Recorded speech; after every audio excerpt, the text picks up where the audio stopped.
네, 아이고, 아까 소개받은 대로 올해 봄학기 첫 발표 맡은 김근태고요.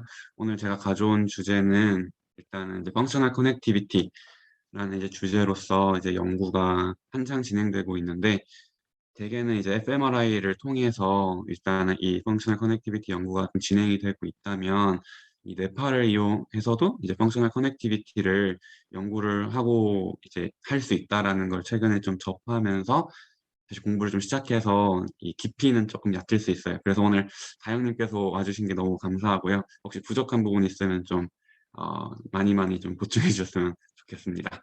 일단 먼저 발표를 시작할 건데 일단 뇌파라는 게 다들 한 번씩은 들어보지만 익숙한 개념이 아닐 것 같아서 뇌파 검사라는 게 어떻게 이루어지고 그 뇌파 검사라는 이제 그 안에 있는 알파파, 베타파, 감마파, 델타파, 이제 세타파까지 다들 한 번씩 들어봤을 텐데 그런 것들이 이제 어떤 걸 말하는 것인지를 좀 보고 이런 뇌파에서 얻을 수 있는 데이터를 이용해서 어떻게 펑셔널 커넥티비티 연구가 진행이 될 수 있는지를 소개하면서 마지막에 제가 공유했던 커피 마시면은 우리가 뭐 공부도 잘 되고 하잖아요. 그런 이제 인지 기능에 있어서 커피가 뭔가 좋은 영향을 끼치는 건 맞는데 뭐 도파민이라든가 아데노신 이런 뭐 뉴로트랜스미터 관련해서 이제 근거들은 많이 밝혀져 있지만 이제 펑셔널 커넥티비티의 변화를 통해서 이런 인지 기능에 도움이 된다라는 이제 이야기를 하는 데 있어서 이런 뇌파를 이용한 펑셔널 커넥티비티 개념을 이용해서 이제 쓴 이제 논문인데 이거를 간단하게 소개하면서 마무리할까 합니다. 먼저 뇌파는 뭐 구글링에서 갖고 온 내용이라서 이제 일단은 처음에는 좀 깊지 않은 내용에서 시작하려고 합니다. 뇌파는 이제 뇌는 뉴런이라는 정기적인 이제 세포들이 정기적인 신호를 통해서 우리가 작게는 움직이는 이제 크게는 이제 생각이나 감정 이런 것들이 모두 정기적인 신호로서 발생한다라고 할 수 있는데 뇌 안에서 정말 많은 뉴런들이 정말 많은 종류의 정말 많은 방향으로 정기적인 신호를 나타내게 되는데 당연히 이제 뇌 심부에다가 정극을 넣어서 그 신호들을 분석하면 너무나 좋겠지만 사실 그거는 이제 윤리적으로나 현실적으로 좀 불가능하기 때문에 우리가 뇌파라고 하는 이 정기적인 신호를 분석하는 것은 우리가 이제 그 두피 위에 스칼프 EEG를 통해서 일단은 평가를 하게 되는데 여기 그림에서 보시는 것처럼 여기 그림에서 보는 것처럼 이제 이 콜텍스, 이 대뇌 피질이 있을 때 여기 피질은 6개의 층으로 나뉘어져 있으면서 대부분의 뉴런들이 한 방향으로 이렇게 가게 돼 있어요. 그리고 그 표피와 수직 방향으로 뉴런들이 존재하게 되는데 이런 뉴런들이 파이어링 하게 되면 이 콜텍스의 특정 방향으로 정기적인 신호가 만들어지게 되고 만약 그 전기 신호를 이 안쪽에서 측정을 하게 된다면 액션 포텐셜 형태 또는 그 사이 시냅스에서 나오는 뉴로트랜스미터들이 전달되면서 이런 정기적인 신호들이 만들어지게 될 텐데 그 위에 공간에서 만약 측정을 하게 되면 이 공간들에 있는 정기적인 신호들이 이쪽으로 다 전달이 돼서 섞이면은 이런 식으로 그러니까 좀 불규칙한 뭔가 규칙적이지 않은 이런 파형이 나타나게 되는데 얘네들이 이제 뼈를 통해서 또 피부를 통해서 스칼프에서 측정을 하게 되면 이것보다도 더 듬성듬성한 이제 뇌파를 얻게 됩니다. 근데 어쨌든 이 뇌파가 나오는 거는 콜텍스에서의 시냅스 사이에서 발생하는 전기 신호라는 것을 일단은 개념을 하나만 잡고 이제 시작을 하려고 하는데 일단 이제 뇌파를 어디에 붙이냐라고 했을 때 우리 뇌는 크게 프론탈, 파리에탈, 뭐 템포랄, 오시피탈 크게 이렇게 해부학적으로 나누는 걸 이제 알 수 있는데 뇌파도 그런 해부학적인 구조에 맞춰서 붙이게 되어 있습니다. 뇌파가 보면 이제 뒤에 이제 제가 하나 갖고 왔던 걸 보면 이런 식으로 이제 F 그리고 T, C, P 그리고 뒤에 숫자가 붙은 걸 볼 수 있는데 처음에 F는 프론털을 뜻하는 것이고 C는 센트럴, T는 템포럴, 그리고 P는 파리에탈, O는 오시피털을 뜻하는 것입니다. 그리고 뒤에 숫자는 이제 홀수는 왼쪽 부분을 얘기하는 것이고 짝수 2468은 오른쪽을 이야기하는 것입니다. 그래서 맨 앞에 프론털 영역들에 해당되는 이제 부분들이 이제 이런 이제 똑같은 간격을 두고 붙이게 되는데, 맨 앞에 부분에 FP1, FP2 좌우, 그리고 FZ 중앙을 중심으로 왼쪽으로 F3, F7, 오른쪽으로 F4, F8.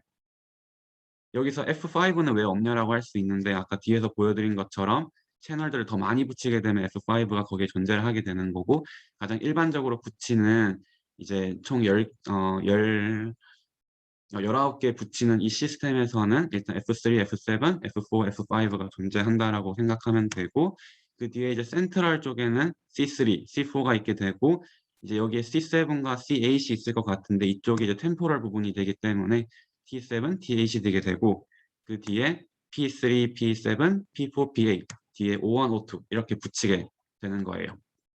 되는 겁니다.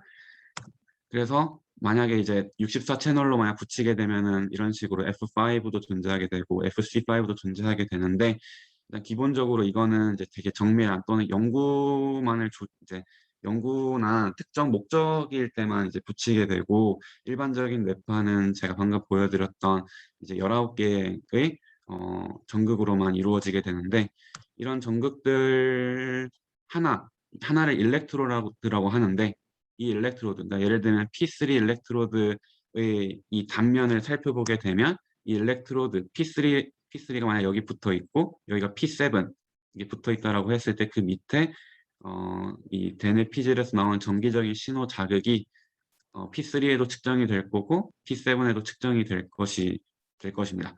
근데 이게 거리에 따라서 이제 그 앰플리튜드가 차이가 나기 때문에, 우리가 만약에 특정 부분에서 만약에 신호가 발생하게 되면 그 신호는 그 부분과 가장 가까운 구간에서 가장 큰 진폭을 보이게 될 것이고, 만약에 일반적이지 않은 뭔가 비정상적인 전기 신호가 나왔을 때, 그 신호가 측정되는, 그 신호가 발생된 부위를 역추적할 수 있게 되는 것이죠.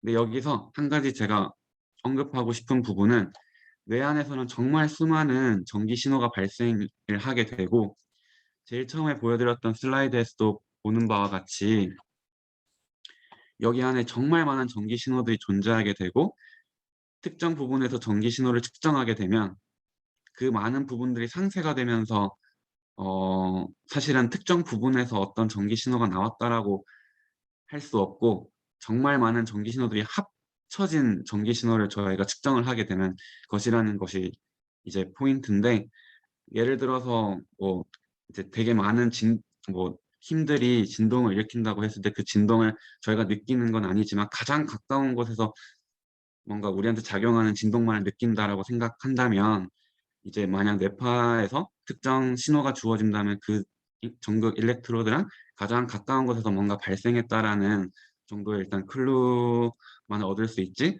뇌 전체적인 정보를 얻을 수는 있지 않다는 한계점은 분명히 존재한다는 점을 일단 처음에 말씀을 드리고 일단 드려야 할 것 같아요. 지금까지 제가 말씀드린 거는 일단은 어떻게 전극을 어디에 붙이고 그냥 어떻게 측정하는지만 말씀을 드린 건데, 지금까지는 크게 질문 있으실까요? 네. 정확하게 이해가 안 된 것 같아서, 네. 약간 EEG라는 게 이게 좀 대략적으로 측정이 되는 건 거잖아요. 네. 그러면 이게 베네피질 정도에서 일어나는 전기 신호만 잡을 수 있는 건지, 아니면 그 더 심부도 잡히는 건지 궁금해서. 신부 전기도 오기는 할 텐데, 거리가 멀어서 일단은 EEG는 콜텍스에서 발생하는 전기 신호를 측정하는 걸로 일단은 원칙적으로 이야기를 하고 있고, 신부 전기 신호를 이제 만약에 측정하고 싶으면 ECOG나 또는 이제 실제로 전극 일렉트로드 자체를 뇌 안으로 깊이 이제 넣어서 측정을 하는 게 맞을 거예요. 지금 제가 말씀드린 스칼프 EEG는 콜텍스에서의 전기 신호를 측정하는 것이 맞습니다. 감사합니다. 저도 질문 있어요. 비슷한 거긴 한데, 네, 질문해도 될까요? 네, 그러니까 콜텍스에서 오는 거면, 그러니까 네, 저는 EEG가 잘 작동됐는지 뭐 이렇게 임상적으로 확인하는 뭐 절차 같은 걸로, 그래서 막 모터 콜텍스나 좀 네, 더 이제 어쨌든 뭐 말씀하신 대로 프론탈, 페리에탈 뭐 이런 롭을 구별해 가면서 붙이잖아요. 그럼 네. 거기에 잘 붙었고 거기서 오는 신호가 잘 잡히는지 볼 수 있는 그런 뭐 실험이나 뭐 그런 것들의 절차가 있는지 궁금해요. 그러니까 뭐 그냥 생각만 했을 때는 뭐 이런 오스피탈 롭이나 이런 데들은 뭐 CG각 자극들을 많이 줘서 뭐 거기서 음, 신호가 나오는지 보고, 모터 콜텍스 쪽에서는 뭐 몸을 좀 더 이렇게 많이 움직여 봐라 하면서 이런 식으로 해볼 수 있을 것 같은데, 음. 그런 작업이 필요한지 아니면 그런 거 없어도 충분히 그냥 나오는 일반적인 신호만 보고도 잘 붙어 있다, 뭐 이제 앞으로 봐도 되겠다, 뭐 이렇게 하는 절차가 있는지 궁금해요. 되게 좋은 질문인데, 오시피털에서 빗자극을 주면 오시피털에서 되게 신호가 많이 나올 것 같은, 그러니까 거기에 액티베이션이 커지니까 신호가 나타날 거라고 생각이 되는데, 사실은 이 뇌파에서 나오는 전기 신호는 거기에 이제 활성도랑도 분명히 관련은 있겠지만, 우리가 뭔가 보고 있을 때 오시피털이 일을 한다고 하지만 그게 굳이 그쪽에서의 전기적인 신호가 많이 일어나는 개념은 음, 아니고, 오히려 눈을 감을 때 오시피털에서 알파, 이 뒤에서 얘기하겠지만 알파파가 더 잘 보이기도 합니다. 어쨌든 특정한 액션을 줘가지고 이제 fMRI처럼 특정 부분에 액티베이션을 유도해서 그쪽으로 파형이 더 형성되는 걸 확인해서 잘 붙였다라는 개념보다는, 붙이는 거는 그런 프론탈 그 파리에탈에 잘 붙였는지 확인하는 게 아니라 정말 그 사람 그냥 두상에 맞춰서 맨 앞에 음, 있는 이제 이 부분, 그리고 이제 이니언보다 10%, 그러니까 이니언 나지언이라고 하는 건 이제 해부학적인 두상에 따라서 사람마다 갖고 있는 구조물이라고 위치라고 할 수 있는데, 그 네네. 부분을, 네, 아, 간격을 네네. 계속. 네, 두고 이제 붙이는 것이지, 그 부분이 꼭 프론털에 있을 거라고 생각을 하는 거지, 이 부분이 프론털에 잘 붙어 있는지 따로 확인하는 건 없고요.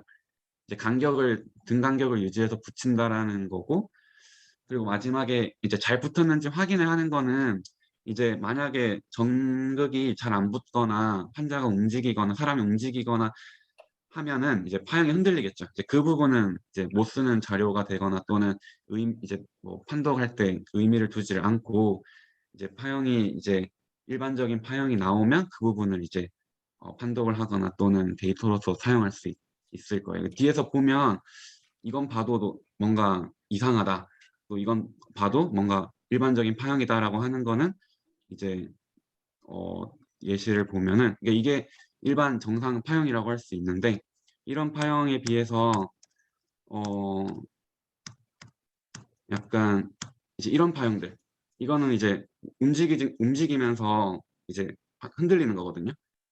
그러니까 이거는 이제 음, 제대로 이제 기록이 된 것이 아니라고 생각해야 되고, 근데 이런 사람이 또 30분 동안 찍다 보면 이런 중간 이런 구간들이 있으니까 이런 구간들을 이제 판독을 하거나 또는 이제 이용을 하게 되는 것입니다. 오, 감사합니다. 다른 질문 있을까요? 그 뭐지? 이렇게 네, 노이즈 나온 것 같은 데이터 보다가 든 생각인데, 네, 그러니까 결국 그 머리 쪽에도 우리가 이제 이를 꽉 물거나 하면은, 네, 그러니까 두피 쪽에 있는 근육도 이렇게 움직일 수 있잖아요. 뭐 저희가 네, 약간 그 이렇게 막 뭐라 해야지, 그 두통 생기고 할 때 풀어주듯이 네, 두피에도 근육이 있는데, 네, 그러니까 결국 EMG 시그널로 잡히면 안 되잖아요. 그러니까 맞아요. EEG를 해야 되는 거지. 뭐 그러니까 두피 쪽에 있는 근육 신호가 잡히면 안 되는데, 네, 뭔가 피험자라고 해야 되나? 환자에게 네, 막 그런 건 하지 말라고 하거나 하는 그런 게 있을까요? 그러니까 네, EMG가 나올 수 있게 되는 그런 상황을 안 만들기 위해서 뭐 음, 환자한테 이런 건 하지 말아주세요, 뭐 이건 하지 말아주세요 하는 게 있을까요? 네. 일단 뇌파 검사는 크게 두 가지가 있는데, 하나는 루틴으로 30분 동안 찍는 게 있어요. 그 30분 동안은 암실에 들어가서 이제 어, 아무것도 하지 말고 이제 빛을 자극을 주기도 하고 이제 과호흡을 시키기도 하고, 이제 그런 특정한 태스크를 주는 것 외에는 그냥 가만히 있으라고 해요. 근데 물론 음, 그 와중에도 이제 나이가 많으신다거나 어린애기라든가 협조가 안 되는 경우에는 음, 어쩔 수 없고, 이제 두 번째 검사는 밤 사이에 이제 밤 동안 이제 저녁부터 다음날 아침까지 계속 자는 동안 이제 뇌파를 보려고 계속 찍는 경우가 있는데 그때는 어, 비디오를 같이 영상을 찍으면서 같이 검사를 진행을 해서 만약에 이제 말씀하신 것처럼 EMG, 그러니까 근육이 수축하는 것도 여기에 다 측정이 되기 때문에 만약 밥 먹고 있으면 그 음, 자작 운동이 EEG에서 다 보여요. 근데 어, 이게 밥을 먹고 있는 건지 그거는 이제 그 비디오를 켜가지고 아, 밥 먹고 있네 이 부분은 이제 안 보는 거죠. 그리고 감사합니다. 네, 너무 주무실 좋습니다. 때나 가만히 있을 때 이제 그 파형을 이제 보는데 가만히 있을 때도 파형이 만약 이상하다. 그러면은 뭔가 이상이 있다라고 이제 판단을 하는 거죠. 네. 네, 알겠습니다. 감사합니다. 네. 네. 더 질문 없으면 이제 더 다음 내용 진행하겠습니다. 일단 그래서 이제 앞서 보았던 FP1, F7, T7, P7 아까 이제 다시 그림 한번 다시 보면은 이제 그림에서 보면은 FP1, F7, T7, P7 그리고 아까 그 제가 이제 보이는 이게 기본적인 순서인데 FP1, T7, T7, P7, O1, F3, C3, P3 얘네들을 다시 그림에서 보면 이 순서대로거든요. FP1, F7, T7, P7, O1, F3 잠깐만요. 네. 그래서 F3, C3, P3, FP2, F8, T8, P8, O2, F4, C4, P4. 그러니까 이렇게 이렇게 이런 순서대로 배열이 되어 있고 이제 각각에서 측정되는 이제 리듬이라고 할 수 있습니다. 근데 이게 정의이기 때문에 특정 기준이 필요하게 되는데 이제 이 파형 같은 경우는 이제 에버리지 이제 모든 파형에서의 전기값들을 평균값에 대해서 이제 각각이 어떤 위치를 이제 어떤 값을 가지고 있는지 전이차를 이제 시간당 이제 그래프로 나타나게 된 것인데 음, 지금 보여드린 이 사진이 가장 정상이라고 생각하면 됩니다. 특징이라고 하면은 일단은 이런 식으로 이상하게 보이는 것들은 있는 건데 이거는 이제 앞쪽에 붙었기 때문에 앞쪽에 붙은 FP1과 FP2에서 전형적으로 나타나는 것이기 때문에 이런 것들이 이제 눈이 깜빡깜빡거리면서 나타나는 것이고 그걸 제외한 부분에서는 이제 기본적인 이제 뭔가 모양이 비슷한 파형이 나타나는 것을 볼 수 있고 특히 이런 파형이 가장 두드러지게 나타나는 게 O2와 O1, 50피탈에서 나오는 건데 이게 뒤에서 제가 말씀드릴 이게 1초라고 했을 때 이제 하나, 둘, 셋, 넷, 다섯, 여섯, 일곱, 여덟, 아홉, 9Hz에 해당되는 이제 알파파라는 거거든요. 네, 알파파입니다. 그래서 이제 일반적으로 이런 식으로 이제 특정 부분 에서 이제 특히 후반부에서 나타나는 이런 알파파에 대해서 이제 말씀을 드릴 건데 음, 이거는 좀 약간 격가지로 하나만 더 설명을 드리면 제가 이거 이제 전이기 때문에 특정 기준에 대한 특정 전이 값을 구하기 위해서 에버리지 기준에 대해서 각각의 값들을 구한다고 했는데 사실 임상에서 가장 많이 보는 그 세팅은 이 세팅이거든요. FP1과 F7, F7과 T7, T7과 P7, P7과 O1, FP2, F8 이거를 앞에 그림에서 보면은 얘 차이, 얘 차이, 얘 차이, 얘 차이 그리고 얘 차이, 얘 차이, 얘 차이 이렇게 가장 옆에 붙어 있는 애들끼리의 이제 차이를 보게 되는 건데 정상에서는 사실은 이제 큰 차이는 없다라는 것을 알 수 있는데 만약에 특정 부분에서 뇌의 특정 부분에서 만약 스파이크가 나온다면 만약 F4에서 이상한 파형이 나온다고 하면은 이 부분에서의 전기값이 좀 높게 측정이 될 건데 그러면은 FP2와 F4 사이의 전기값이 뭐 양의 값이면은 F4와 F8도 양의 값이 나오게 되면서 그런 이제 특징적으로 F4에서 뭔가 이상한 파가 나오는 것을 쉽게 찾기 위해서 이런 세팅을 사용한다는 것만 그냥 몇 가지로 얘기를 드리고, 이거는 지금 제가 말씀드린 큰 주제랑은 관련성이 없기 때문에 일단 넘어가도록 하겠습니다. 앞서 말씀드린 것처럼 1초에 8Hz, 9Hz 정도 나오는 이런 기본적인 파형을 이제 알파파라고 하는데, 뇌파에는 크게 알파, 베타, 세타, 델타, 감마, 이거는 이제 이 기준은 정확히는 잘 모르겠어요. 통계 이제 그냥 기준을 나눈 거라고 생각이 되는데, 기본적인 알파파 8에서 12Hz, 베타는 13에서 30Hz, 감마가 30보다 더 큰 것, 그리고 알파보다 늦은 게 이제 세타와 델타라고 할 수 있습니다.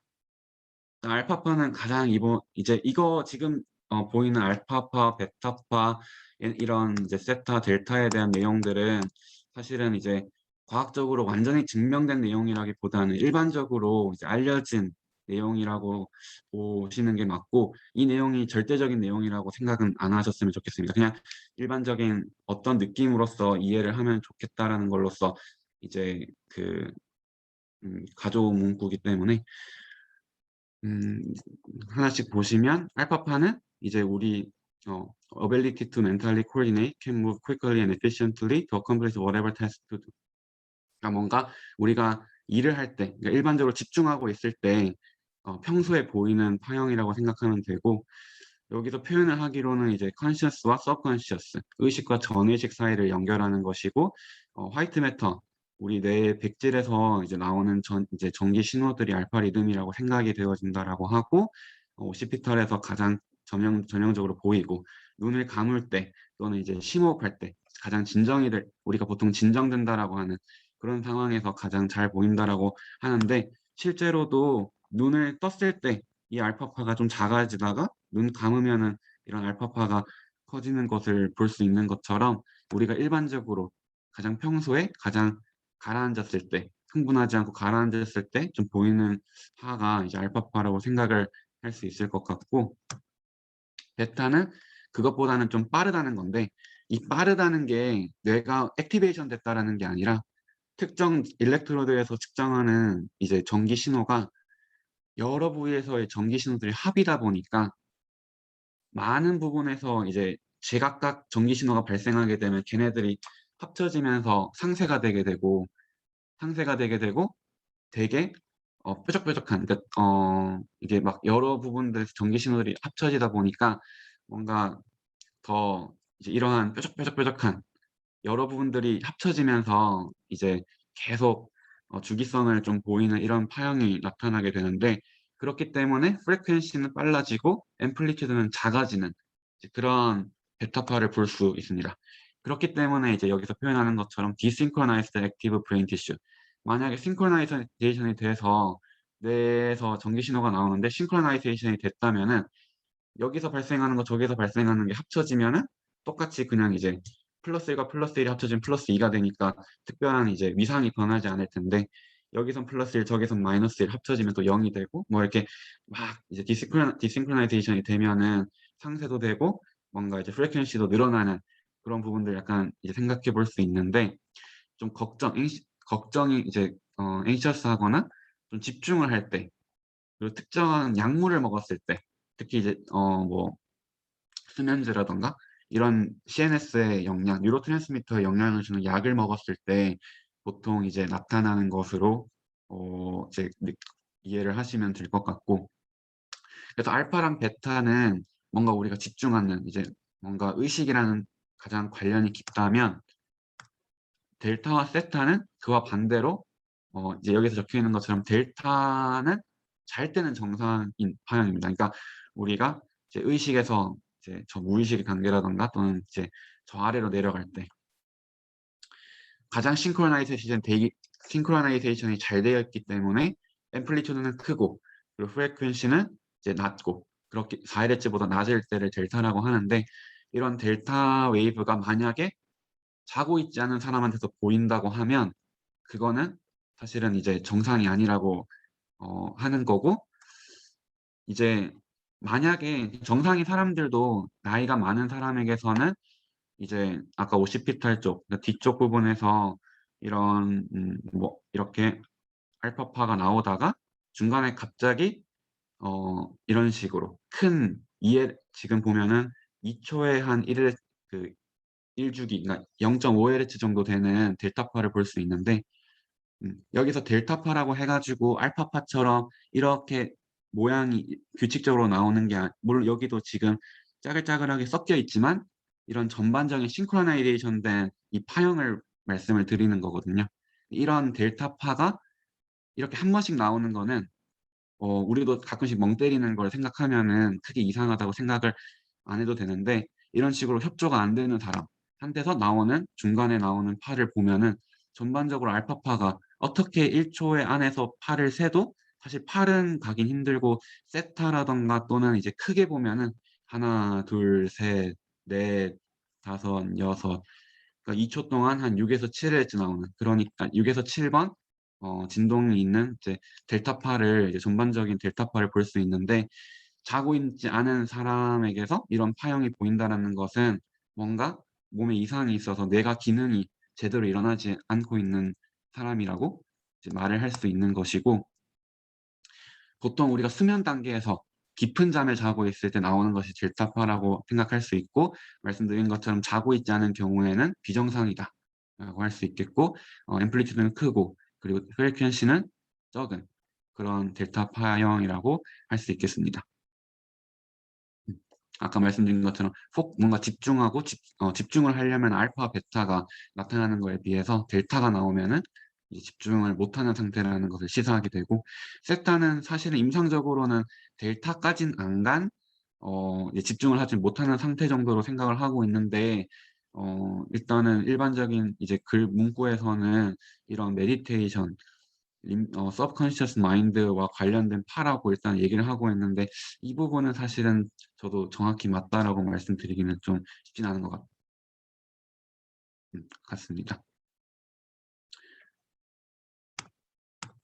그래서 일단 알파파랑 베타파, 세타, 델타에 대한 일단 전반적인 개념을 말씀을 드렸고, 그냥 이거는 그냥 임상에서 그러면 뇌파를 뭐 자고 있는 걸 알려고 또는 그러니까 잠에 들었는지 뭐 정상인지 확인하려고 찍는 게 아니라 이제 이상이 있는지 확인을 하는 건데, 크게는 이런 식으로 의식이 떨어진 사람한테서 뇌파를 찍었을 때 이런 델타파가 보인다면은 뭔가 전반적인 물질 대사적으로 뭔가 뭐 좋지 않은 사람이겠구나라고 생각을 할 수 있고, 뇌파를 가장 많이 쓰는 건 이제 뇌전증, 경련을 할지도 모르는 사람에게서 경련파가 나오는지를 이제 확인하는 이제 거에서 제일 많이 쓰이는데, 이거는 이제 탁과에서 등산 후에 의식을 잃고 쓰러졌다는 환자에게서 뇌파를 찍은 건데, 요거 부분에서 보시면은 일단 전반적인 흐름이 뭔가 일반적으로 가다가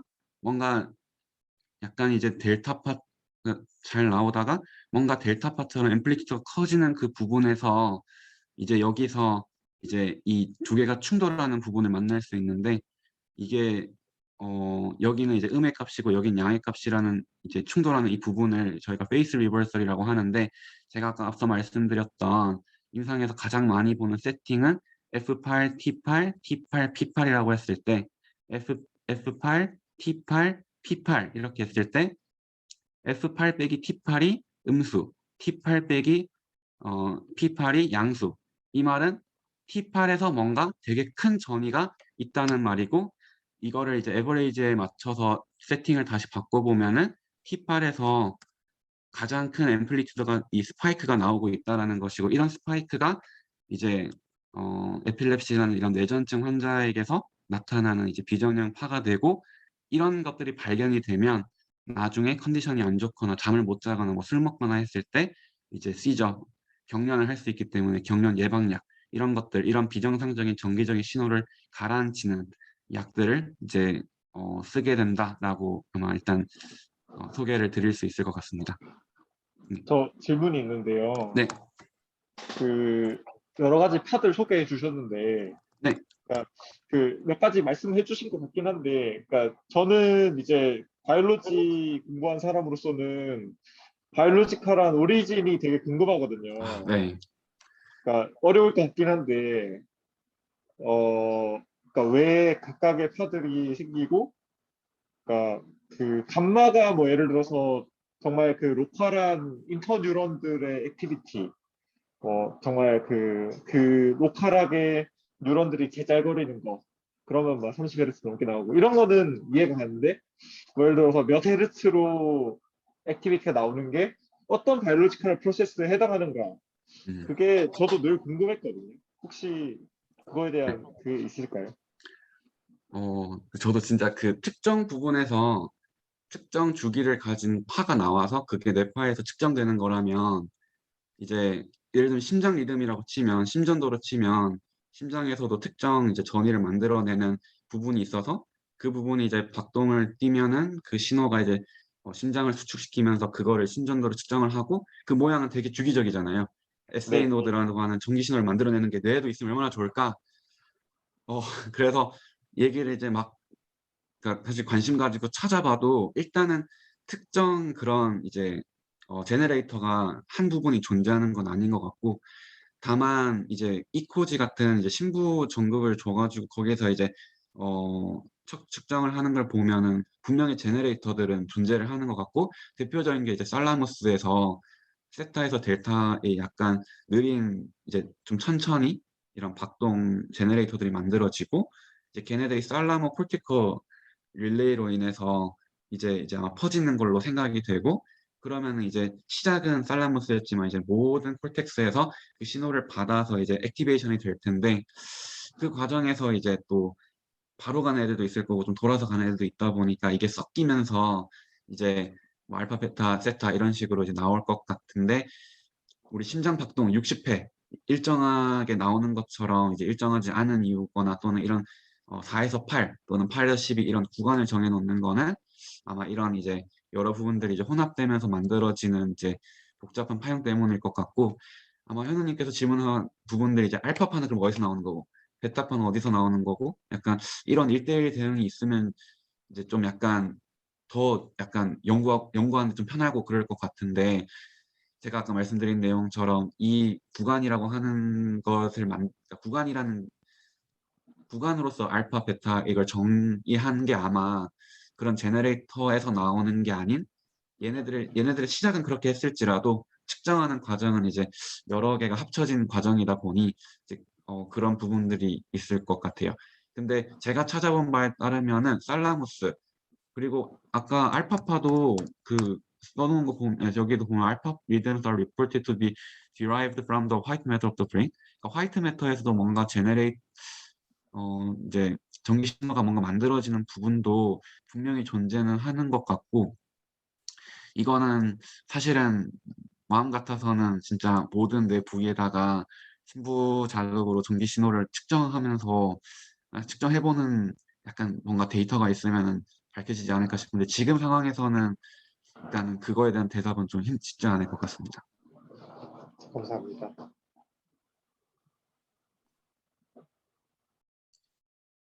혹시 제가 이렇게 대답하는 부분에서도 혹시 틀린 게 있거나 또는 보완 설명해 주실 거 있으시면 언제든지 네, 말씀해 주시면 정말 감사하겠고요. 어, 그래서 이제는 이제 그 펑셔널 커넥티비티에 대한 내용을 이제 말씀을 드리려고 하는데 제가 말씀드린 것처럼 막 오랫동안 이 부분에 대해서 본 건 아니어서 조금은 개론적인 내용들 위주로 아마 소개를 드릴 것 같습니다. 이제 fMRI에서 많이들 연구하는 펑셔널 커넥티비티에 대한 내용은 우리 뇌가 이제 네트워크로서 이루어져 있고 공간적으로는 떨어져 있지만 기능적으로는 동시에 활성이 되면서 그 두 개가 이제 공간적으로는 떨어져 있지만 이제 시간적으로는 뭔가 일치하는 부분이 있다면 그 두 공간은 이제 커넥션이 존재하는 거다. 이런 이제 대략적인 개념을 생각해 볼 수 있는데 어 A랑 B가 functionally connectivity가 있다라고 한다는 게 꼭 항상 그 연결성이 있다라는 게 아니고 뇌에서는 이제 그 영역 간의 연결이 이제 functional connectivity는 항상 바뀔 수 있다라는 또 개념이 있고 그러니까 집중할 때는 어떤 부분들의 연결성이 더 강해지는가 하면 좀 다른 일을 할 때는 여기는 이제 연결이 좀 떨어지지만 다른 데 연결은 또 강해지고 이제 그런 이제 역동적인 변화를 이제 보일 수 있다라는 건데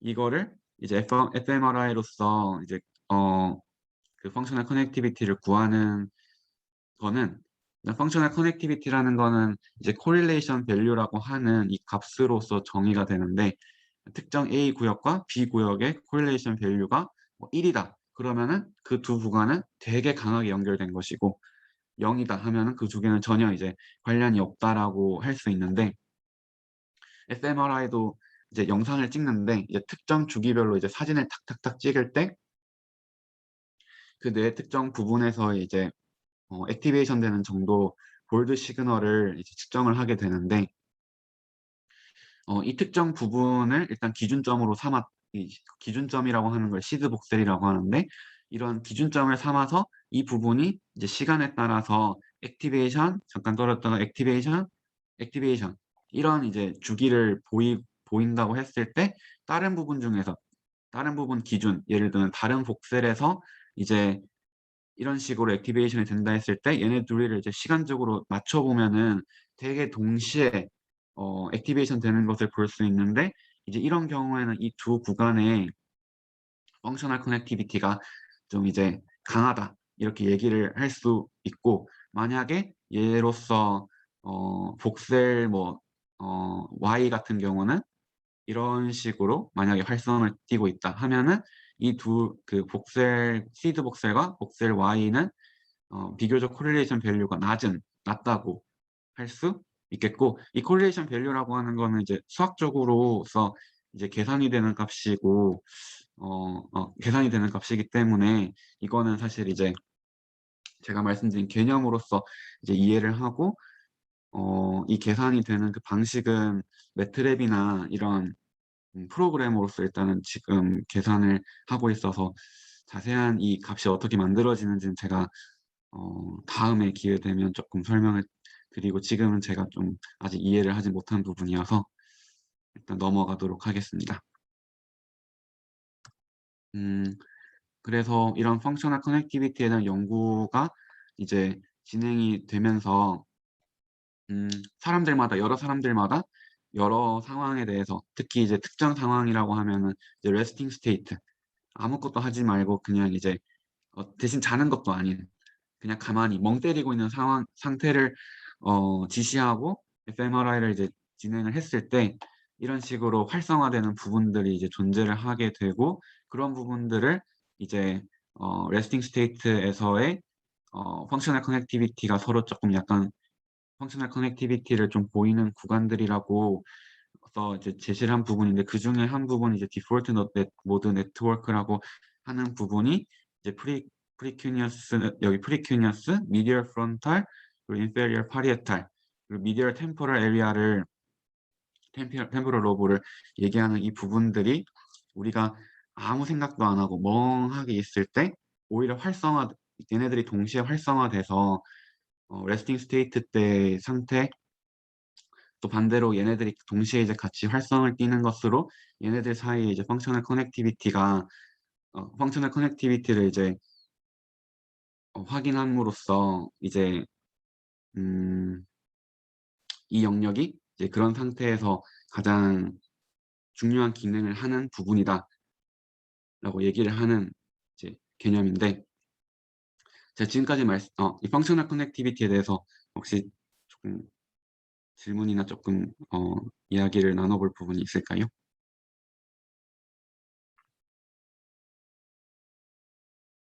일단은 fMRI를 이용한 이 펑셔널 커넥티비티는 약간 좀 직관적으로 더 와닿을 것 같아서 일단 가져온 내용이기 때문에 일단 지금 제가 말씀드린 기본적인 코릴레이션 밸류 이 내용에 대해서만 직관적으로 이해가 된다면은 넘어가도록 하겠습니다. 근데 이제 여기서 그래프 아날라이시스, 그래프 이론을 이제 도입을 하는 거는 이제 어떤 개념이냐면은 이제 아까 이제 우리가 뇌에서 허브가 존재한다라고 얘기를 하는데 허브라고 하는 것은 이제 이 영역들 중에 약간 이제 핵심 부분이 되는 공간이라고 할 수 있습니다. 근데 이 핵심이라고 하는 것도 따로 해부학적으로 결정된 게 아니라 다른 부분과의 연결이 좀 이제 핵심이 되는 공간이라고 할 수 있는데 이 허브라는 게 이제 스몰 월드 네트워크 이 개념이랑도 이제 연결이 되는 걸 좀 설명을 드리려고 하는데 앞서서 우리가 아까 복셀, 로스 fMRI에서 특정 부분이 있고 그 부분이 어떤 이제 시간에 따라서 액티베이션이 이제 보인다고 하면 다른 부분에서의 액티베이션이 봤을 때 이 시간적 관계를 코릴레이션 밸류라는 값으로 이제 정의를 할 수 있게 되는데 이 코릴레이션 밸류라는 게 1이라면 이 둘 사이의 연결성이 강한 것이고 그러니까 굵은 줄인 거고 이 코릴레이션 밸류 값이 작다면 이 사이는 약간 약하게 연결되어 있는 상태라고 할 수 있겠습니다. 그러니까 만약 이제 이렇게 지금 연결을 나타내는 이 그림들을 보시면 이 부분과 이 부분은 코릴레이션 밸류가 높은 것이고 이 부분과 이 부분은 코릴레이션 밸류가 떨어지는 건데 이제 이 그림에서 혹시나 이제 오해할 수 있는 게 0 또는 1은 아니라는 것. 그러니까 얘랑 얘랑도 사실은 아마 밸류로 이제 코릴레이션 밸류라는 값으로 치면은 이제 아마 어느 정도의 값은 나올 것인데 어쨌든 코릴레이션 밸류가 높아서 연결성이 강하다고 하면 이런 식으로 이제 연결을 이렇게 점과 선으로서 표현을 할 수 있게 되는데 만약에 이거는 이제 코릴레이션 밸류를 구해서 우리가 선으로서 표현한 것이고 특정 구간들이 이제 노드라고 하는 부분들이 이런 식으로 하나, 둘, 셋, 넷, 다, 일곱, 여덟 개가 존재한다고 했을 때 이 레귤러리티라고 하는 것은 로컬한, 그러니까 가장 근처에 있는 애들끼리만 연결된 상태를 말하는 것입니다. 만약 이렇게 되게 되면 옆에 있는 애들이랑은 가장 효율적으로 연결이 되어 있는데 멀리 있는 애들이랑 같이 멀리 있는 영역이랑 같이 액티베이션이 되려고 하면은 하나, 둘, 셋, 최소 세 구간을 거쳐야 하는 이제 단점이 존재하게 되는 것이고 만약에 이제 이 완전히 랜덤하게 존재를 하게 되는 경우라고 하면은 여기서부터 가장 멀리 떨어진 구간까지 한 번에 갈 수 있는 이제 그 에피션시는 올라갈 수는 있지만 반대로 옆으로 로컬리티로 보면 가장 바로 옆에 있는 영역으로 가기 위해서 하나, 둘, 세 개, 두 개만에 갈 수 없는 이런 비효율성을 이제 가지게 되는데 스몰 월드네스라고 하는 것은 이러한 로컬리티, 레귤러리티와 이런 에피션시를 동시에 가질 수 있는 존재가 되는 것이고 그런 부분들 이런 이제 하나의 이제 좀 먼 곳이지만 이런 커넥션이 연결되는 이 하나의 선을 통해서 레귤러리티도 확보되면서 이 에피시언시도 확보할 수 있는 이런 이제 뭐라고 하지?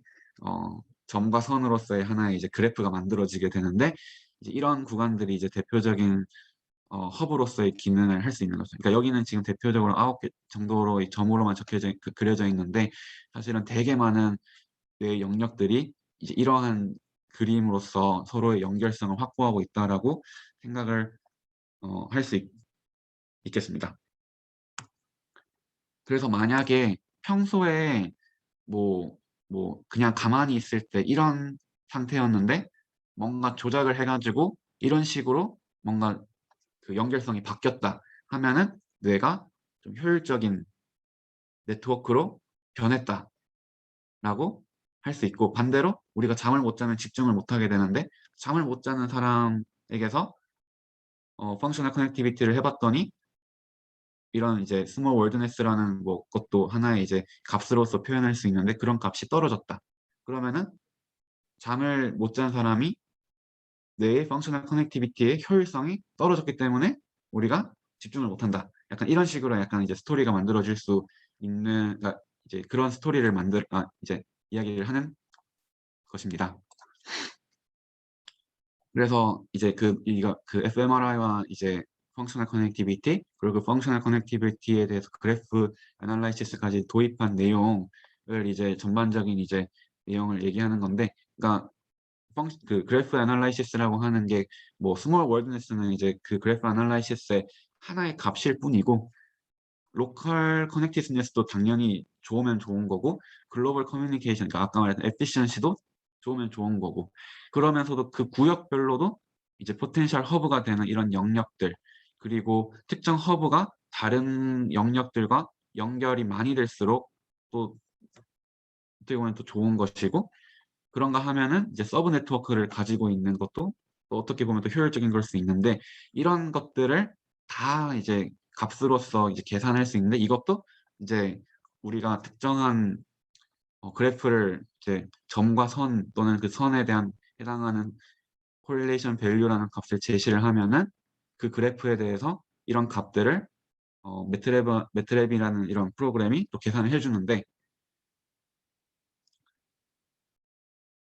잠을 자기 전 환자의, 그러니까 잠을 자기 전 상태의 뇌와 잠을 자고 나서의 상태의 뇌, 이 두 개가 fMRI 상에서 또는 EEG 상에서 펑셔널 커넥티비티를 구하고, 그 펑셔널 커넥티비티를 이러한 그래프로서 표현을 해서 이런 그래프 애널리시스로서 대표하는 값들, 이런 값들을 구했는데, 그런 변화가 있다. 그럼 그 변화가 우리가 이제 어떤 잠을 자기 전 상태, 잠을 자고 나서의 상태, 분명히 뭔가 고차원적으로 다른데 그 다른 거에 이제 설명할 수 있는 이제 개념이 된다라는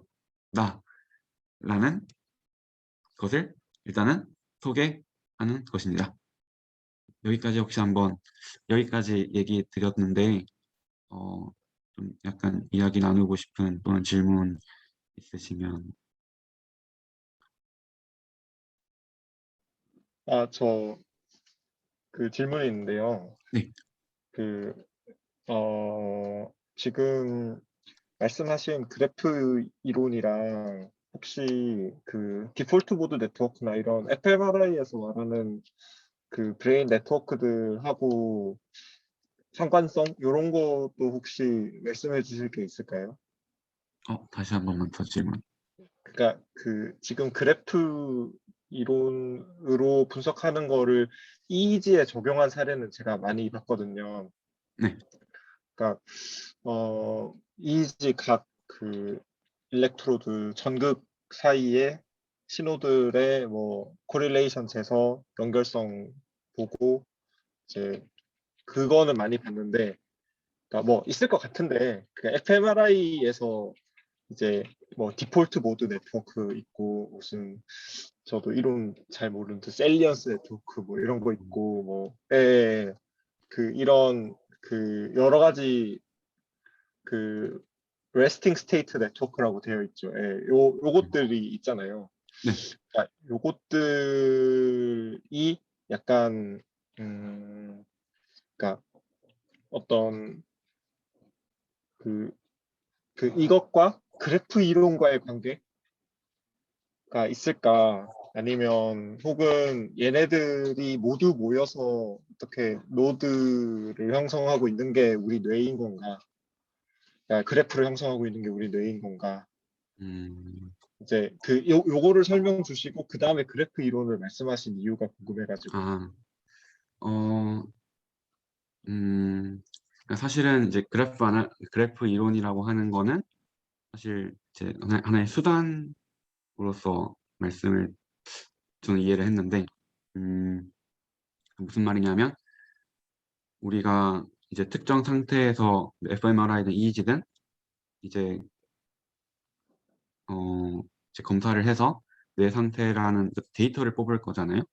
그 데이터를 뽑고 fMRI를 치면은 이제 뭐 어떤 태스크를 주고 활성화되는 부분이 있으면은 우리가 이런 태스크를 할 때 그 부분이 뭐 역할을 하겠구나라는 일단 이제 이런 우리가 익히들 아는 이제 개념이 있고, 그런데 만약에 어떤 태스크를 했는데 한 부분이 아니라 A랑 B가 같이 활성을 띠면 A랑 B가 같이 이 일을 하는구나 라고 생각할 수도 있고, A랑 B가 같이 액티베이션이 되면서 우리가 어떤 일을 하면 또 계속하면 또 잘하는 게 이 두 개가 같이 또 활성이 되면서 또 커넥션이 생길 수도 있고, 또는 이 커넥션을 통해서 같이 액티베이션이 되면서 그 일을 하는 걸 이렇게 이해를 할 수 있는데, 펑셔널 커넥티비티라는 이런 개념은 동시에 그런 이제 액티베이션이 되는 시간적인 코릴레이션이 있으면은 그 두 구간이 그냥 이제 커넥티비티가 펑셔널 커넥티비티가 있다라는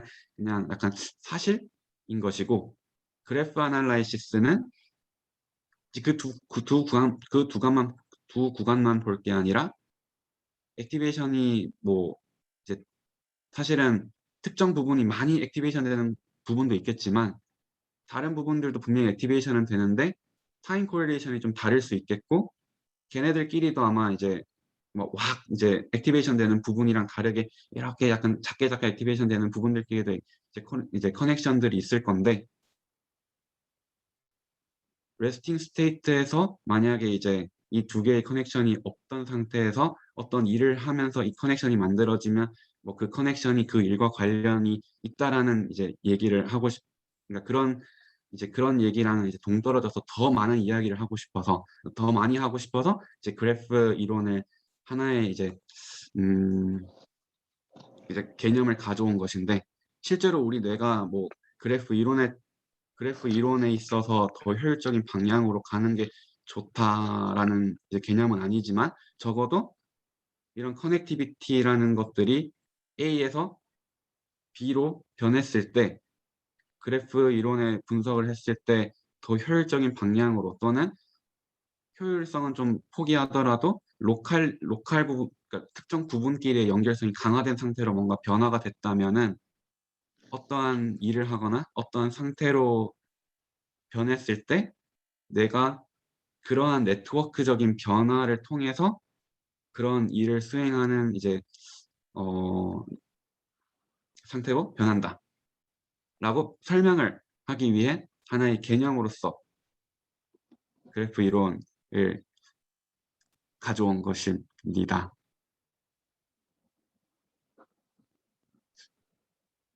제가 질문을 잘 이해를 못하고 다르게 답드릴 수 저도 있는데, 제가 네. 코멘트를 조금 해드리면 사실 거의 뭐 비슷한 얘기긴 한데요. 이게 레스팅 스테이트 네트워크 7개의 시스템으로 나눈 게 있고 더 세분화해서 17개의 시스템으로 나눈 게 있어요. 근데 대표적으로 7개 쓴 거 아마 이건 7개짜리 같은데, 이게 여기 설명에 백맨 2005년에 쓴 여기 보시면은 레스팅 스테이트를 엄청나게 많은 사람한테 찍은 그거를 가지고 그 차원 축소 기법 중에 하나인 주성분 분석이라는 거 사용해서 가장 대표적으로 어떤 리전에서 펑셔널 커넥티비티를 보이는지를 뽑아서 시스템을 나눈 게 이게 되는 거고, 그러다 보니까 이게 좀 아까 말씀하신 그 시드 베이스드 같은 느낌으로 어떤 영역끼리 연결을 이렇게 보게 되는데, 이제 뇌가 네트워크 상태로 작용한다라는 그런 게 이게 생기다 보니까 아까 근태님이 말씀하신 것처럼 그래프로 그걸 네트워크는 그래프로 그릴 수가 있으니까 거기다가 설명을 하기 위해서 그래프 이론을 접목시켜서 분석을 해보자 해서 그래프 이론을 네트워크 뉴로사이언스라는 학문으로 접목을 시키는 게 발생을 하게 된 거고, 그렇게 하다 보니까 그런 커넥티비티 행렬은 뭐 만들면 간단하게 만들 수 있으니까 홀브레인으로 해가지고 뭐 복세를 막 400개짜리로 나눌 수 있고 좀 더 세분화해가지고 나눠서 어쨌든 펑셔널 커넥티비티 행렬을 만들고 거기서 그런 기법들을 사용해서 뭐 여러 가지 매트릭들을 뽑아서 뭐 환자군하고 대조군하고 비교를 한다든지 뭐 자기 전과 잠을 잔 후 뭐 이런 거를 비교한다든지 하는 걸로 분석을 하는데 사용을 하고 있는 것 같습니다, 요즘은. 네. 감사합니다. 현우님, 감사합니다. 질문의 대답이. 네네네. 감사합니다.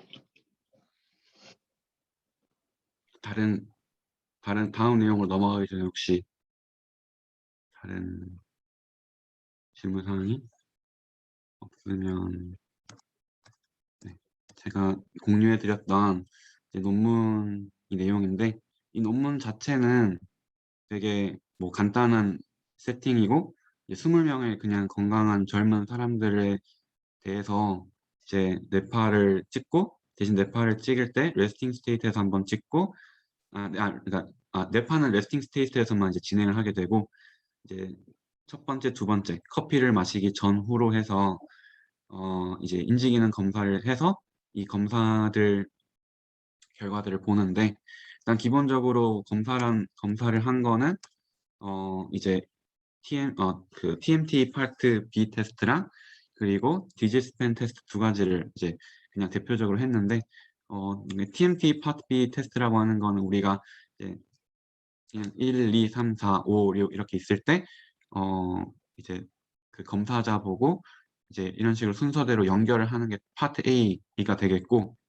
숫자들과 이런 글자들, 그러니까 1, 2도 있는데 A, B, C, D, 그리고 1, 2, 3, 4도 있는데, 숫자 글자 왔다 갔다 하게끔 하는 그래서 1, A, 2, B, 3, 3, C, 4, D, 5, E 이런 식으로 연결하게 하는 게 TMT 파트 B가 되겠는데, 우리의 머리에는 이 세팅이 이제 숫자 세팅이랑 글자 세팅이 있는데, 숫자 세팅, 글자 세팅 이렇게 왔다 갔다 하는 것들이 이제 우리의 프론탈 로브 또는 익세큐티브 펑션이라는 거랑 이제 가장 이걸 대표한 이런 것들을 좀 볼 수 있는 검사라고 생각을 할 수 있겠고, 워킹 메모리, 이제 제가 숫자 3개를 말씀드려 보니까 기억해 보세요. 뭐 7, 4, 9 외워보게 하고, 뭐 반대로 이제 거꾸로 하는 것도 있거든요. 거꾸로 이제 제가 말씀드린 숫자 3개를 듣고 거꾸로 얘기해 주세요. 그럼 7, 4, 9 얘기하면 9, 4, 7 이렇게 대답해야 돼. 근데 그거를 숫자 3개로 할 수도 있고 4개로 할 수도 있고, 보통은 이제 7, 8개까지 하는, 우리가 전화번호 외운다고 하는 게 7개잖아요. 그래서 한 7, 8개 정도까지 이제 이제 해서 얼마나 잘하는지 수행을 해 보는데, 그 제가 이 논문 그래프들을 다 갖고 오지를 못해가지고 여기서 보면은 이제 이게 그냥 커피 마시기 전후로 검사를 한 건데, 이제 다 시간이 다 줄었는데 이 한 명만 이상하고 나머지는 다 이렇게 시간들이 다 줄어든 걸 볼 수 있어서, 이제 커피를 마시면 이런 익세큐티브 펑션이라든가 워킹 메모리라든가 이런 것들이 이제 좋아지는 거는 일단은 확인이 됐고, 이제 이 논문에서 하고 싶은 얘기는 이렇게 좋아진 게 브레인의 어떤 펑셔널 커넥티비티의 효율성이 커피를 마시고 생겼기 때문일 것이다 라는 일단 이 얘기를 하고 싶은 건데, EEG라는 거를 통해서 아까 이제 fMRI 같은 경우는 영상에 있어서 특정 복셀, 그 복셀에서의 보일드 시그널, 밝기로서 이제 데이터를 가지고 그 데이터가 시간에 대해서 어떻게 변하는지를 특정 두 공간의 시간적인 이제 코릴레이션을 통해서 이제 코릴레이션 밸류를 가지고 그래프 애널라이시스를 할 수 있는 것처럼, 이제 뇌파도 오히려 더 직관적으로 시간에 따라서 뭔가 이 두 개 사이의 코릴레이션 값을 이제 구할 수 있을 거라는 생각을 하는데, 일단은 이제 사실 이 뇌파라고 하는 이 그래프도 사실은 점들의 집합이기 때문에, 만약에 이 뇌파라는 데이터를 얻는 이 그래프들의 점들, 이 시간 간격이 되게 만약 듬성듬성이라면은, 뭐 똑같은 사람의 뇌파라고 하더라도 이런 여기 그러니까 지금 이거는 이제 되게 이제 조밀조밀하게 데이터들을 구한 것들인데, 이것보다 듬성듬성하게 만약 값을 구했다라고 하면은 되게 다른 그래프가 나올 수도 있는 것이라는 것인데, 일단은 이제 이런 그래프들도 결국은 각 시간별로의 앰플리튜드라는 값들의 집합으로서 일단 이해를 할 수 있고, 앞서서 이 특정 시간 간격을 통해서 액티베이션 되는 이런 시간 함수로서 표현하기 위해서 뇌파들이 이제 지금은 이제 하나의 그래프로 그려져 있지만, 이렇게 그래프로 생각할 게 아니라 특정 시간에 특정 진폭 값을 가진 데이터들의 집합으로서 생각을 하고, 이제 특정 시간, 이제 이 0.39는 그냥 예시를 든 건데, 이제 이게 겹치지 않는 선에서 이제 그냥 제가 예시를 하나 잡은 거고, 만약 이제 0.39Hz라는 이제 그 기준으로서 시간을 나눴을 때 그때 데이터들 값들 앰플리튜드들을 딱딱딱 측정했을 때, 만약 F7 같은 경우는 여기 딱딱딱딱딱 찍히고, T8 같은 경우는 뭐 딱딱딱딱딱 찍히면은 하나는 이제 이런 그 fMRI에서 이런 그래프를 보이는 거에서 이런 좀 약간 더 프리퀀시가 큰 함수, 그리고 T8 같은 경우는 이런 식으로 프리퀀시가 낮은 함수로서 이해가 되게 되고, 그러면은 F7과 T8이 특정 주기 시간에서 데이터를 뽑은 각각에 대해서, 그러니까 0.39Hz, 0.78Hz 각각의 주기에 따라서 데이터를 앰플리튜드라는 데이터를 뽑을 수 있는데 이 F7과 T8이 각각의 주기별로 각각에 대해서 코릴레이션 밸류를 구할 수 있습니다. 지금 방금 말씀드린 부분 혹시 이해가 되셨나요? 그러니까 되게 그래프가 복잡하기 때문에 이것을 뭐 여러 개 이제 뭐 풀이의 급수라고 일단 생각을 하면은 여러 개의 주기함수의 합으로 나타낼 수 있겠다. 이런 식으로 약간 직관적으로 받아들여도 되겠지만 그냥 그런 이제 얘를 함수로서 보는 게 아니라 그냥 점들의 집합으로서 이해를 하고 그 점들의 집합인데 어떤 점을 선택을 할 거냐 했을 때 0.39Hz, 0.78Hz 시간 간격을 듬성듬성 둘 건지 또는 조밀하게 둘 건지를 둬서 각각의 이제 일렉트로드에서 얻은 데이터 값들을 이제 각각의 주기에 대해서 값들을 얻을 수 있고 그 값들을 두 영역 간의 코헤ren스 밸류를 이제 구할 수 있게 되는데 그 코헤ren스 밸류가 그러니까 특정 두 공간에서 모든 시간 간격, 그러니까 모든 우리가 설정한 주기에서 코헤ren스 밸류가 나오게 되는 것이죠. 그러니까 지금 제가 이제 예시로 든 0.39에서 3.9까지의 10개의 시간 간격으로서 그러니까 10개의 코헤ren스 밸류가 나오는데 그 10개의 코헤ren스 밸류도 영역별로 그러니까 이제 제가 아까 이 EEG가 19개의 일렉트로드 있다고 했는데 19 곱하기 19 매트릭스가 각각의 주기별로 저 데이터를 뽑았던 각각에 대해서 19 곱하기 19의 매트릭스를 얻을 수 있다라는 거 부분에서 저 조금 이해가 안 네. 가는데 1초당 200등분하면 200Hz인 거잖아요. 네. 이거는 1초당 200등분 한 거는 이제 이거는 실제로 뇌파가 이제 모든 이제 연속적인 시간에서 다 데이터를 얻는 게 아니라 이 뇌파 자체도 사실은 이제 특정 시간에서 우리가 얻은 데이터 그러니까 1초당 200등분 그러니까 200Hz의 개념으로서 데이터들을 얻은 값들의 집합이라는 거죠. 그러니까 네. 200Hz로 샘플링 했다는 거 아니에요? 이거는 이제 재료가 되는 거죠. 네. 네, 그러면 여러 주기 간격으로 나눈다는 말이 네.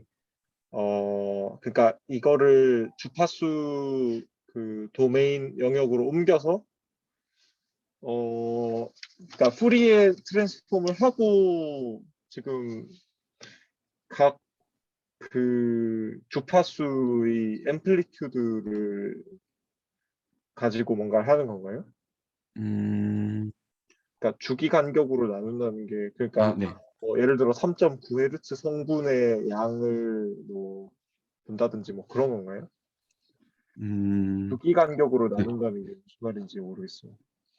그러면은 그러니까 이게 제가 프리에라고 말씀드린 게 오히려 좀 더 이해하는데 혼선이 있는 것 같은데 지금 만약에 이제 시간이라는 게 있고 뭐 이제 여기 1초라고 했을 때 우리가 가지고 있는 이 그래프라고 하는 이 선은 사실은 이제 우리가 갖고 있는 이 데이터는 이제 200등분에 해당되는 이 200개의 점들의 이제 데이터들이라는 거고 이 데이터들이 있을 건데 이 데이터들을 통해서 이제 뭐 데이터들이라는 건데 제가 0.39라고 이렇게 예시라고 든 거는 이제 예시를 든 것이고 특정 주기라고 하는 예를 들면 좀 이해하기 쉽게 이제 1초니까 한 8Hz라고 생각을 하고 여기를 이제 8등분을 냈을 때 여기서의 이 값이 있고 여기서의 값이 있고 여기서의 값이 있고 이런 값들이 있게 되잖아요. 이 값들을 추출을 한다는 뜻이에요. F7에서. 그리고 T7에서는 예를 들면 이제 이런 그래프가 아니라 뭐 이런 그래프라고 하면은 0에서 1초까지 8LH로 데이터를 추출을 한다고 하면은 이제 이렇게 값을 추출하게 된다는 거고, 이 데이터들을 통해서 얘와 얘의 코릴레이션 밸류를 코헤런트 밸류를 이제 값을 구하게 되는데, 그렇게 되면은 특정 이제 8LH라는 특정 구간에서 F7과 T8의 코헤런스 밸류 뭐 0.6 예시를 들면 구할 수 있게 되는데, 이건 이제 F7과 T8에 대한 것이고, 우리가 이제 19 곱하기 19 채널의 EEG를 찍기 때문에 19 곱하기 19의 매트릭스 형태로서 특정 헤르츠, 그러니까 아까 예시들은 8Hz에서의 코헤rence의 매트릭스를 얻게 되는 것이고, 제가 이제 이 예시를 든 이유는 이제 이런 이제 되게 많은 주기로, 그러니까 되게 많은 주기로서 이제 이 매트릭스를 얻겠다라는 거예요. 근데 왜 이렇게 나눴냐라고 하면은 나중에 델타, 세타, 알파, 베타 이런 구간으로서 이제 하나의 이제 집합으로서 다시 얘네들을 또 모을 거기 때문이죠. 아, 네, 이해했습니다. 그래서 각 주기별로 19 곱하기 19 매트릭스의 데이터들이 얻어지게 되고, 이제 걔네들을 0에서 4까지, 4에서 8까지, 8에서 13까지 우리가 아까 알파, 베타, 세타, 델타에 해당되는 이제 얘네들끼리 모으게 되면 이제 델타 구간별로, 세타 구간별로, 알파 구간별로, 베타 구간별로 이제 각각의 레인지별로, 그러니까 5개의 19 곱하기 19 코헤런스 매트릭스 밸류를 얻을 수 있게 되고, 각각의 5개의 델타, 세타, 알파, 베타, 감마인데 이제 여기가 19개 그 수치들을 이제 빨간색이 이제 더 큰 숫자라고 했을 때 이제 같은 것들, 그러니까 F1, FP1 뭐 T7 이 일치하는 여기는 다 1이겠죠. 이 1을 기준으로 했을 때 이제 코헤런트 밸류들이 이렇게 이제 수치들 또는 그래프 형식으로 이런 식으로 이제 그려볼 수 있다. 라는 게 이제 그려볼 수 있습니다. 근데 이제 커피 마시기 전 상태와 커피 마신 후 상태로서 델타 영역대의, 그러니까 듬성 그러니까 주기가 듬성 있는 애들로 이제 뽑았던 코헤런스 밸류 값들이 이제 델타 감마에서 좀 더 많이 늘어났던 것들 이제 이런 그림에서 볼 수 있는데, 아직까지는 그래프 애널라이시스를 도입하지 않은 상태예요. 다만 그냥 펑셔널 커넥티비티라는 코헤런스 밸류라는 값들이 커피 마시기 전후랑 그냥 변에 따라 만 그냥 나타내는 상태라 지금까지는 그 상태인 것입니다.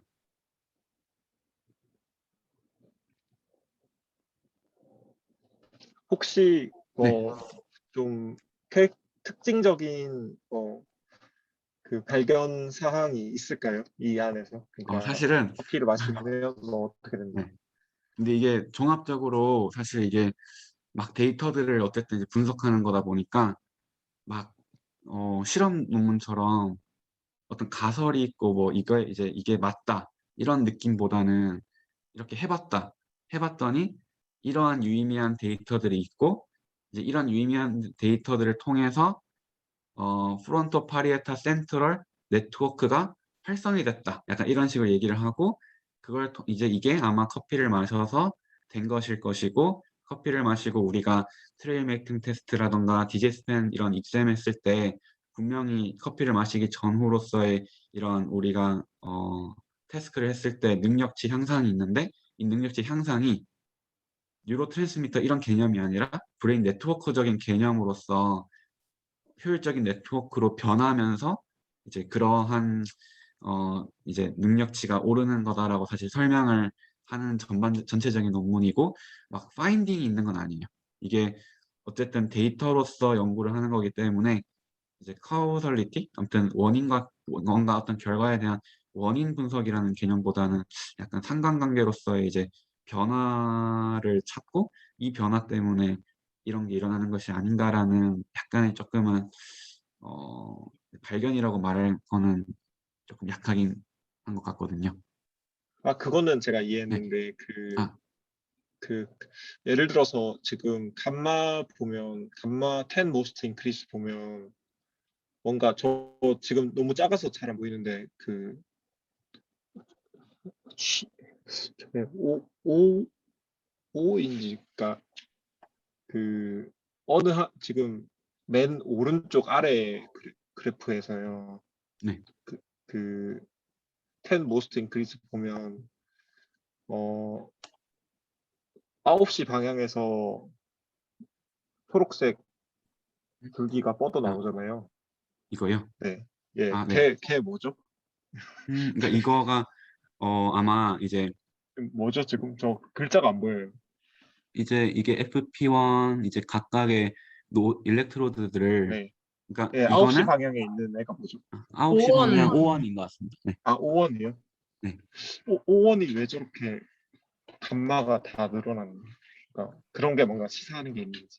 아, 이제 그런 것까지는 그 표현하기에는 약간 논리가 없어. 그러니까 뭐 5원이 어떤 기능을 한다라고 얘기를 하기에는 이제 이런 펑셔널 커넥티비티나 그래프 아날라이시스가 이제 특정 영역의 기능을 사실 설명하기에는 조금 제한이 있는데 이제 이런 것들을 보고 뭔가 영감을 얻어서 뭐 이런 그 TMT 테스트라던가 또는 디지스펜 이런 뭔가 우리가 하는 이런 검사들을 할 때 있어서 오시피털의 기능이 중요하다라고 사실은 약간의 이제 영감을 얻을 수 있는데 오시피털의 기능이 중요하다 약간 이런 얘기로서는 이 논문 자체로는 좀 약할 것 같고 그래서 이 논문으로서는 그런 파인딩을 찾았다라고 사실 얘기는 하기 힘든데 사실은 지금 현우님 말씀하신 것처럼 이 결과를 보고 그러한 약간 인투이션 같은 약간 영감을 얻을 수는 있을 것 같아요.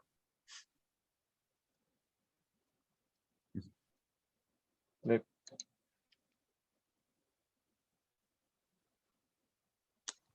그래서 이제 여기까지는 펑셔널 커넥티비티를 이제 본 거고 이제 이런 펑셔널 커넥티비티, 코헤ren스 밸류라는 값들을 가지고 이제 그래프 아날라이시스에 해당되는 이제 앞서서 그 예시로서 들었던 이런 스몰워드네스 이런 값들 또는 이제 디그리, 레디우스 다이아미터 이런 것들이 그래프 아날라이시스에서 특정한 특징들 그런 그래프들의 특징들을 나타내는 이제 값들인데 이 베이스라인과 커피 마셨을 때 이런 값들이 이제 유의미한 차이가 있는지 p-밸류로서 0.05 기준으로 봤을 때 이제 변화가 있는 것들이 이제 존재를 했고 이제 논문에서는 이제 이런 것들을 조금 약간 서술하고 이제 이런 것들로서 이제 결론을 얘기하는 거는 사실은 이제 이런 내용으로 사실 마무리를 해서 우리가 보통 약간 생각하는 약간 실험 논문의 결과만큼 뭔가 주제에 약간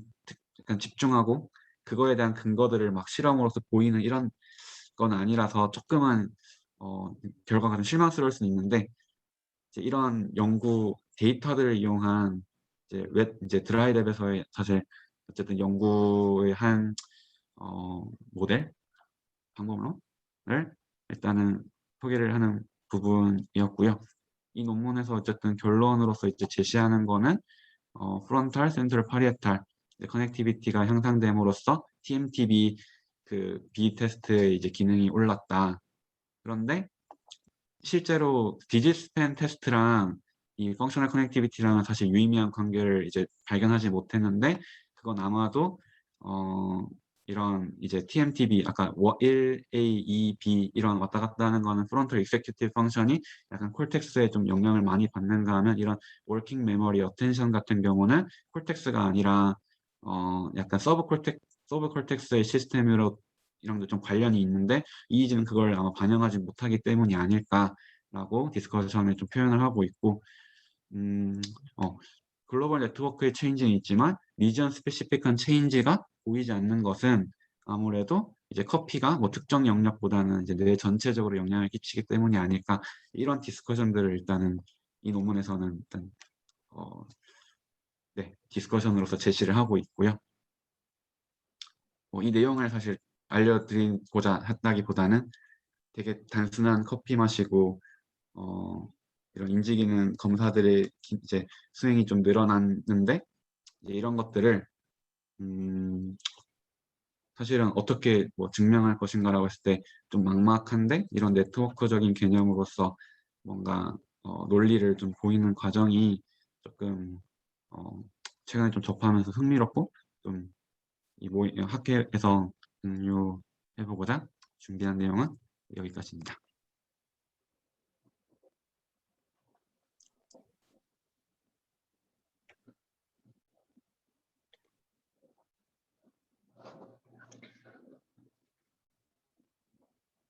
네, 네네. 혹시 그 뭐 피드백이나 질문 있으실까요?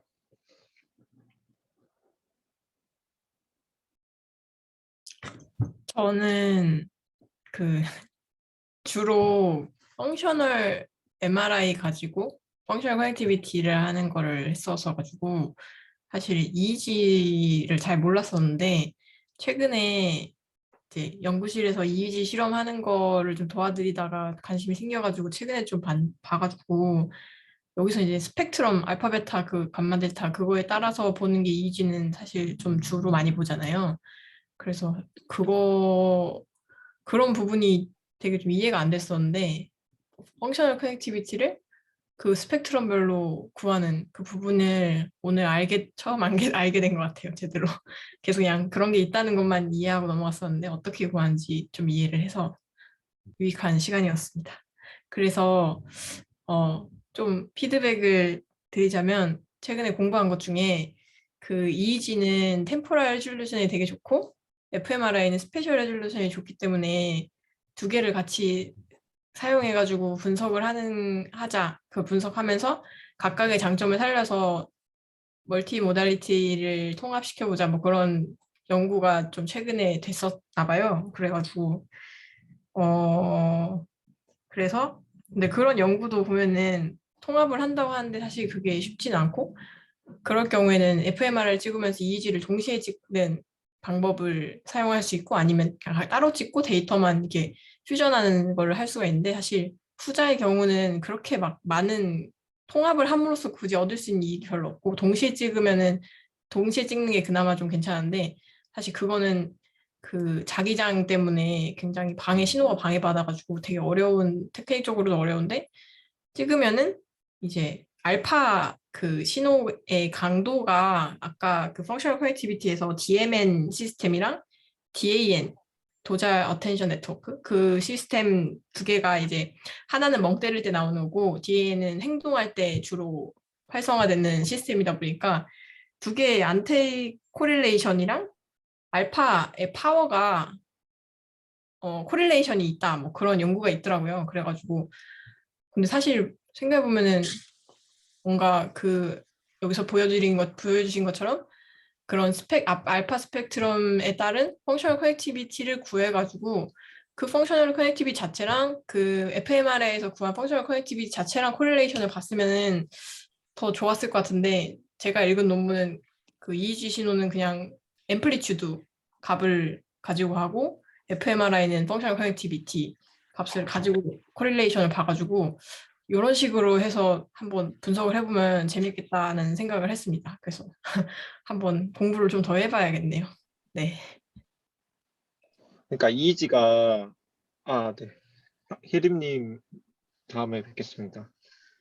그러니까 이지가 이게 숫자가 많고 이렇게 데이터가 리치하니까 뭔가 갖고 놀기는 좋은 것 같아요. 그래서 여러 가지 방법들이 있는 것 같고 무슨 그 엔트로피 계산도 하고 이렇게 갖가지 정보 이론 혹은 통계적인 방법으로 분석을 하던데 이것도 이제 그러니까 지금 보여주신 방법도 그러니까 그 주파수별로 분석하기 할 수 있는 방법 중 하나인 것 같아요.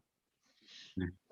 뭐가 어떤 의미가 그러니까 이제 정말 진짜 무언가를 반영하는가 그거는 사실은 논란의 여지는 늘 있는 것 같고 그치만 이제 그 이게 그러니까 결국 이제 우리 의식 상태랑 관련했고 이렇게 뭔가 되게 직접적인 코릴레이트로서 보여줄 수 있는 모달리티인 거는 맞는 것 같고 그래서 커피 말고도 뭐 예를 들어 마취 같은 경우도 이런 연구 되게 많거든요. 그래서 뭐 G로도 많이 하고 이제 그러니까 그 정보의 흐름으로 얘기를 하기도 해요. 그래프 이론의 상에서 이제 어디부터 끊어지느냐 뭐 이런 걸 가지고 이제 정보의 흐름이 뭐 앞에서 그러니까 뒤에서 앞으로 오는 거, 또 앞에서 뒤로 가는 거, 뭐 이런 게 이렇게 어떤 방향성이 있게 끊어진다. 이게 그래프도 방향성이 있잖아요. 방향성 있는 그러니까 디렉션 있는 그래프도 있잖아요. 뭐 그런 식으로 분석도 하고 이제 하는 것 같고 근데 늘 그 바이올로지컬 오리진이 뭐냐? 이제 알파파가 예를 들어 왜 생기냐? 이제 그런 의문은 늘 남는 것 같네요.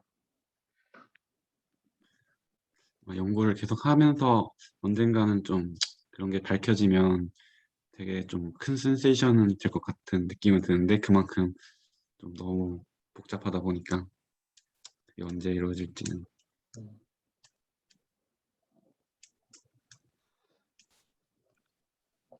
알겠습니다. 또 혹시 말씀 주실 분 계신가요? 네, 질문인데요. 이게 뭔가 의식과학 학술이니까 뭔가 의식을 IIT의 관점에서 보면 복잡성이, 그러니까 정보의 복잡성 같은 것을 얘기를 하잖아요. 근데 그런 걸 판단을 할 때 어떤 데이터를 가지고 판단을 하는지를 몰라가지고 이런 이지 데이터 같은 걸로 판단을 한다면 아까 말했던 것처럼 뭐 스몰월드 뭐 네트워크 뭐 이런 식으로 방향성이 가면 더 복잡성이 증가했다고 판단을 하는지 혹시 그런 거에 대해서 알고 계시나 궁금했어요. 음, 그 약간 혼수 상태나 뭐 이런 거에 대해서도 뭐 이지 데이터나 뭐 이런 걸로 판단을 하는지? 음, 일단 어,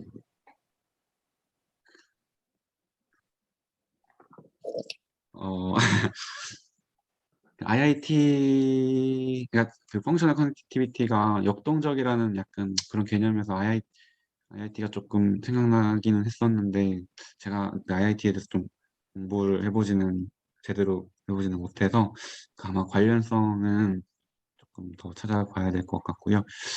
어, 실제로 뭐 이제 이제 지금 이건 어쨌든 연구로서 이제 기능을 하는 연구기 때문에 데이터가 중요하고 그렇기 때문에 이제 되게 협조가 잘 되는 사람에게서 일단 진행을 한 건데 혼수 상태에서 진행한 뇌파가 있다면 그 데이터가 과연 만약 연구로서 이제 뭔가 발견을 하는 데는 또 어려움은 있지 않을까 싶기는 해요.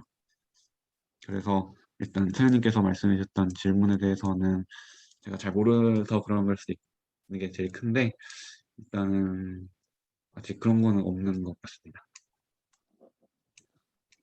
제가 첨언을 혹시 하자면 그 IIT에서 유래된 그 메저 중 하나가 퍼터베이션 코릴레이션 인덱스인가? 그 PCI라고 있는데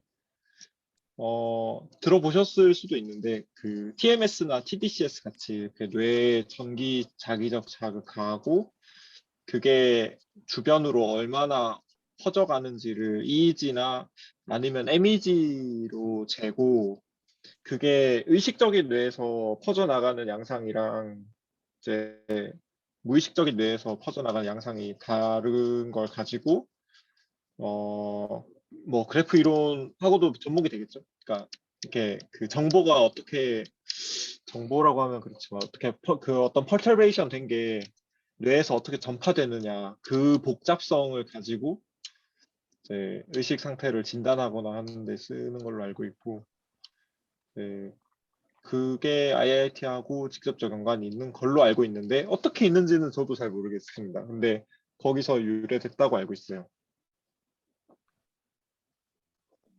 EEG로 그런 걸 할 수 있습니다.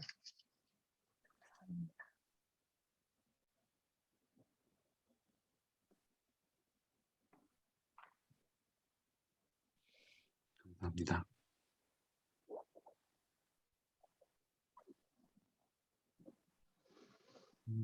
네. 그러면 나는